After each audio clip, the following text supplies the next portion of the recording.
Bem, queridos, a paz em Cristo a todos, com você aqui mais uma vez em nosso podcast Arca Missionária, alusivo ao 23º Congresso de Adolescentes da IEADALP, a Igreja Evangélica Assembleia de Deus em Abreu Lima, presidida pelo nosso querido pastor Roberto José dos Santos Lucena, e conosco aqui nos estúdios da IEADALP Comunicação, o querido pastor André Matias, ali do Brás, em São Paulo. Pastor André, muito bem-vindo, a paz do Senhor, querido. Pastor Trajano, que Deus abençoe, saudação de paz a todos vocês que estão na audiência, ao querido pastor Roberto José dos Santos, Deus abençoe, um prazer, um privilégio estar aqui com vocês mais uma vez e agora pela primeira vez aqui no podcast, pastor, Arca Missionária. Isso, prazer, pastor, ter o senhor conosco aqui. É a sua segunda vez aqui em Abreu Lima. Segunda vez, primeira vez foi impactante demais, saí daqui com uma grande lição, que aqui não é nem o pregador que manda fogo nos adolescentes, é os adolescentes que mandam fogo em cima do pregador. E essa chama está acesa, a gente sente ela aqui e é um privilégio estar com vocês mais uma vez. O privilégio é nosso, pastor. Dentro desse trabalho, principalmente do 23º Congresso, são 23 anos desse trabalho que é realizado aqui em Abreu Lima. Como o senhor enxerga, pastor, o que é que lhe chama a atenção? O que me chama a atenção é a sede que esses adolescentes têm pela presença de Deus. Por exemplo, chegamos aqui pela manhã no aeroporto e a primeira informação que nós tivemos que cerca de 8h, 8h30 da manhã, a juventude já estava tomada do lado externo do templo, esperando a porta do templo se abrir para entrar para a igreja, para celebrar Jesus, para ouvir a palavra. Então isso é magnífico, me lembra Êxodo, capítulo 33, quando Moisés disse ao Senhor, rogo-te que me mostres a tua glória. Isso é fome, isso é fome pela presença de Deus, pela glória de Deus. E para mim não tem termômetro maior que tipifica uma juventude que está em avivamento do que essa atitude deles. Pastor, eu sempre fico curioso, né? O senhor que é um pregador que tem sido conduzido por Deus a anunciar a palavra no Brasil, como é que foi o caminho, pastor, que o senhor trilhou para trazer a mensagem, o preparo, quais os tópicos que o senhor vai trabalhar aqui no Congresso? Olha, eu sempre digo que o pregador não vence depois que entrega a mensagem. O pregador vence no preparo, no quarto da oração, no jejum, na consagração, no devocional, na leitura bíblica, na meditação. O púlpito é a cereja do bolo, é a parte boa. É onde a gente está ali, lava a alma, está exercendo aquilo que a gente, de fato, foi chamado para fazer, que é pregar o Evangelho. Agora, existe todo um trabalho nos bastidores. É um trabalho árduo. Charles Spurgeon chegou a dizer, certa vez, que preguiçosos não merecem o púlpito. Porque é um trabalho muito árduo. É uma vida, é um expediente. Então, conforme o tema que é proposto, você coloca o joelho no chão, vai buscando a Deus, a ideia vai sendo gerada e você vai costurando alguma coisa a partir do texto, porque a mensagem emana do texto. Então Deus vai te inspirando, vai ativando no coração o texto, contexto, aí é a sua parte, se preparar, de ler, estudar, e o Dr. Russell Shedd dizia, né, que o pregador deve assumir o púlpito com esqueleto, porque o corpo quem dá é Deus. Então é isso, é leitura e leitura até o texto entrar nas tuas entranhas, até você se familiarizar com o texto.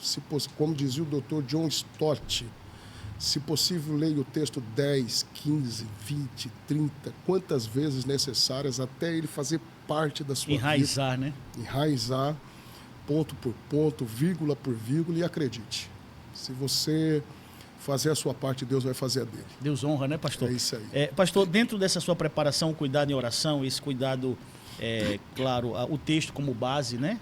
É um princípio hermenêutico, né? A palavra por si só já se fala, mas qual foi a direção, o viés, o objetivo da sua mensagem?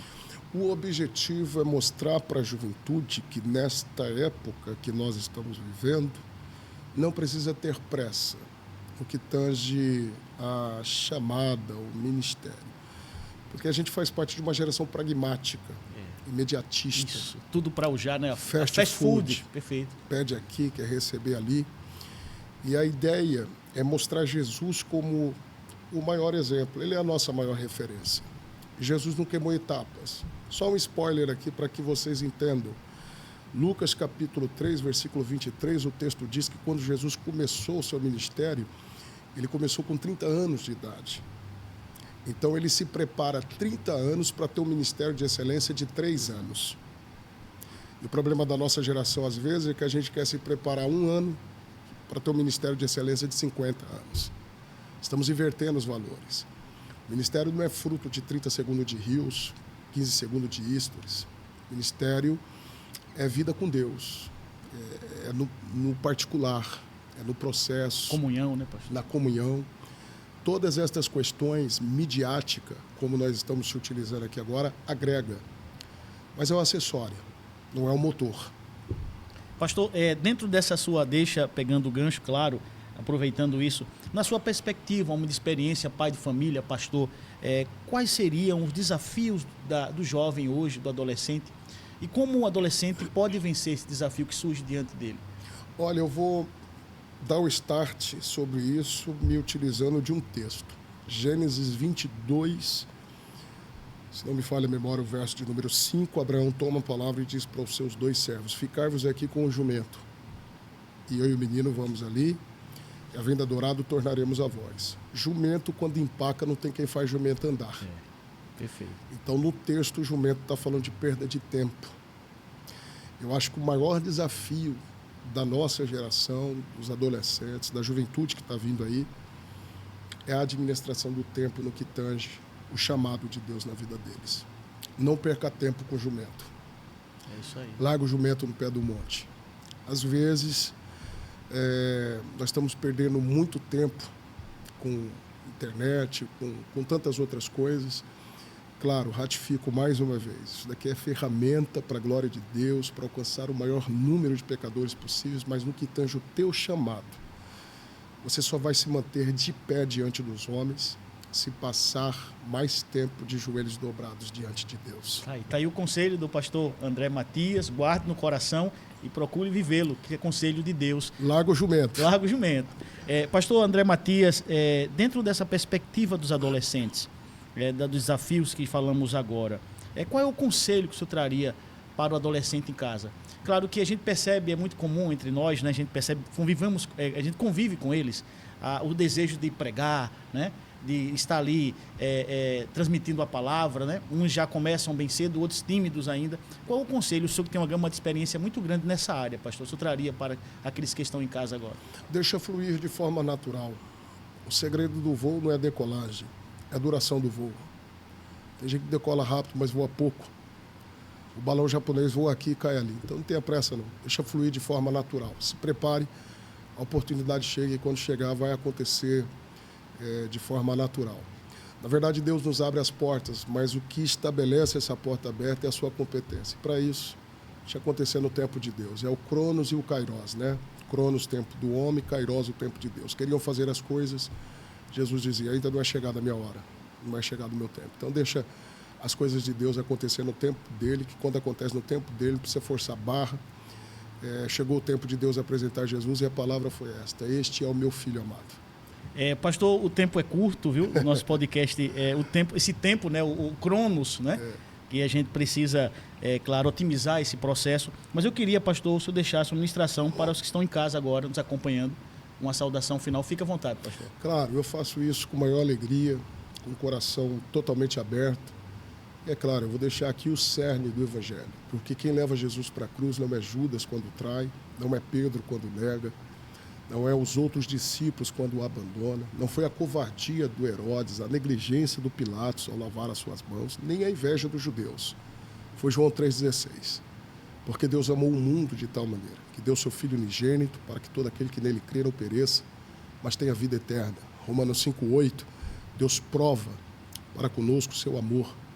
Enviou Jesus, seu Filho, sendo nós ainda pecador. Romanos 8,32, o Pai não poupou o seu próprio Filho, antes o entregou por todos nós. Foi por amor. O diabo te odeia, mas Jesus te ama. Deus te abençoe. Pastor André, muito obrigado por sua presença. Leva um abraço, viu? Claro. Uma saudação aqui de todo o povo de Abreu Lima para os irmãos ali em São Paulo. Muito obrigado, pastor. Obrigado, pastor. Chegamos ao final de um podcast Arca Missionária, mas eu quero convidar você para assistir na íntegra a mensagem ministrada pelo pastor André Matias aqui no 23º Congresso de Adolescentes. Deixa teu like, compartilha para que mais vidas sejam edificadas e alcançadas pela palavra de Deus. A paz em Cristo a todos. Que o conhecimento é capaz de mudar a vida de quem lê, a gente já sabe. E que livro você pode comprar em qualquer livraria. Mas nós transformamos 100% do nosso lucro em mudança de vidas, através da ação social, evangelismo e missões. Ao adquirir qualquer um de nossos produtos, seja presencial ou à distância, você está investindo em alguém. Na próxima vez que você for comprar livros ou artigos evangélicos, não vá em qualquer lugar. Vá na Livraria Arca Missionária. Uma nova história começa quando você compra aqui.